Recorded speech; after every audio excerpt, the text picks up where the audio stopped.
Good afternoon, everybody. It is Thursday, and that means it's time for our convention update of the week.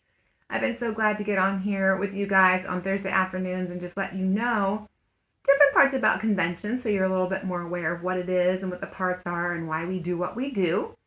So today we're going to talk a little bit about vendors. So vendors is also called exhibitors. So if you go to sign up as a vendor, you will notice that it says sign up as an exhibitor, so it's like an interchangeable term, exhibitor and vendor. So I'm just going to talk a little bit about vendors today and what vendors are coming and why vendors come and all that sort of thing. So first of all, I was just going to share that if you are a vendor, if you are someone who has a product you would like to get out to our community at our convention coming up in May, you can still sign up. You can actually sign up until late in the month. Maybe even in May you can still sign up. But I will tell you that tomorrow is the deadline for signing up if you want to be listed in the program. We have this great program that has all the vendors listed, has a little vendor map, explains all the speakers, all the things. So if you want to be in that and be part of that so people know who you are and where you're located in the vendor hall, you need to sign up by tomorrow, April 14th. Otherwise, if you see this video and decide, well, you know what, I want to be a vendor there, that's great. Go to chaponline.com.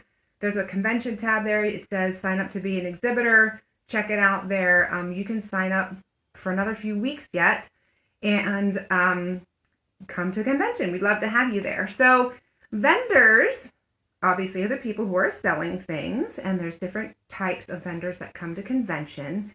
But, we all have our favorites that we love to see there, and things have been changing over the years, so I know some of our favorites don't come or don't go to all the conventions like they used to. And it's kind of like this situation where people want the vendors to come, so they will come if the vendors are there, but they won't come if their favorite vendors are not there. So then if the people don't come, then the vendors don't want to come the next year after that because the people weren't there. So it's like this double-edged sword.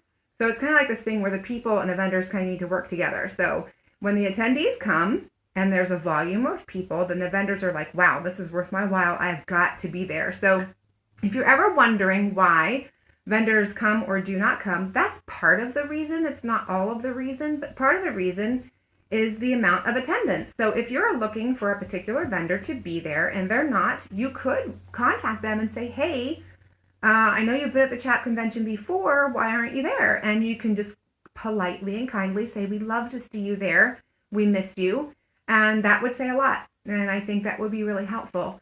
On the other hand, things have changed a lot in the past few years. Vendors aren't going to all the places they used to, and honestly, even before COVID, things were changing. People were not going, people meaning vendors were not going to as many conventions because things were being purchased online a lot more. There was much more of that type of commerce going on. Like they weren't going to as many places. If they were going to the places, they were just coming with a few short, small samples or a person or two. It wasn't like the big displays of back in the day. Like back in the day when we started, everybody had shelves and shelves of books that they hauled everywhere and they put there, and there was, oh, these books everywhere, and it was glorious, right? It was like the homeschooler's dreamland. And there are people who do still take product like that, but honestly, a lot of people don't. A lot of people just take sample copies now. You can see their product, but not necessarily all of it, or there's not tons of books to leaf through because people aren't hauling their stuff around anymore. It is expensive. It's expensive to haul things around like that, and with all the online commerce, it just isn't as frequently done. So that's some of the reasons why you're not seeing the vendors that maybe we used to see before.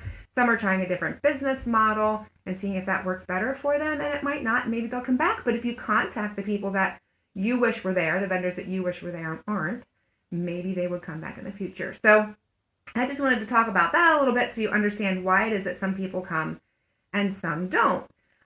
So again, if you come, even if they're not there, if you come and show, wow, the numbers at this convention are worth coming to, that could really change things around for future years. And I'm telling you, we're really close to 100 vendors right now. And I was looking at the list today, and there's a lot of different vendors that are coming. So if you've never been to convention and you haven't taken a look at the vendor list, or you've just looked at the list, but you haven't like clicked on each of them to know what they all stand for, I'm just going to tell you, I'm not going to tell you all the groupings. I'm going to tell you some examples of the groups that the vendors are in, because it's not all curriculum. It's a lot of curriculum vendors. Of course, there's the Becca and Demi and Christian Light and the Rod and Staff. Those, all of our great standbys are going to be there. There's a lot of other curriculum vendors going to be there too. We also have people just providing books. It's not necessarily like a box curriculum or anything like that, but just readers. Lamplighter is one of my favorites. I have all those books. Or there's some others. There's like, I can't remember the name. Something with stables. They have all the horsey books. It's just wonderful. So there's lots of people that have just books. There's also people that have like the art curriculum. And it's just the art stuff. And so there's different types of curriculum groups that will be here. Very interesting to look at. There's also colleges, and there's a half decent number of colleges. If you saw my college episode a few weeks ago, it would have shared with you, and I'll share with you here again, that colleges, yes, they are great for graduating seniors or people who are working towards college to be there, but that's not the only value to having the colleges at the convention. You can also look at colleges as being a curriculum, as a matter of way of thinking of it, if you're thinking about dual enrollment.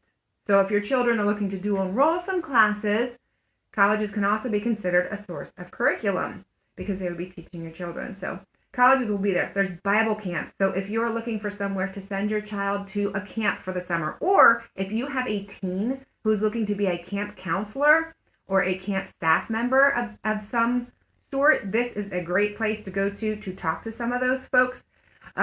There's, like I said, book vendors. There are some toy folks going to be coming. Etiquette. There's an etiquette vendor, and they're going to be talking. So, wow, that's a lost art, right? Wonderful things there.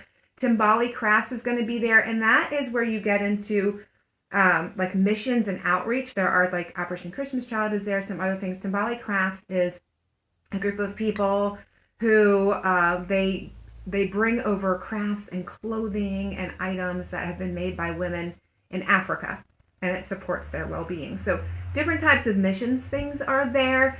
There's music lessons and drama folks going to be there. Home items like soap and hair and Norwex and stuff like that. There's coaching and organization. So there's all different types of vendors. Of course, our speakers will be there too, with having their own booths too. I've been talking with Rick Green and Dr. Kathy, and the old schoolhouse is going to have a booth there too. So you're not going to want to miss it. You want to come and check it out. There's lots of people to come and talk to. It is a wonderful variety. So that is what the vendors are shaping up to look like right now.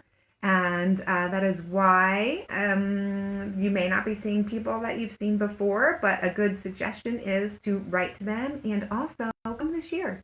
Come this year. Who knows what you will find that you will find as a treasure, that you are so thankful that you came.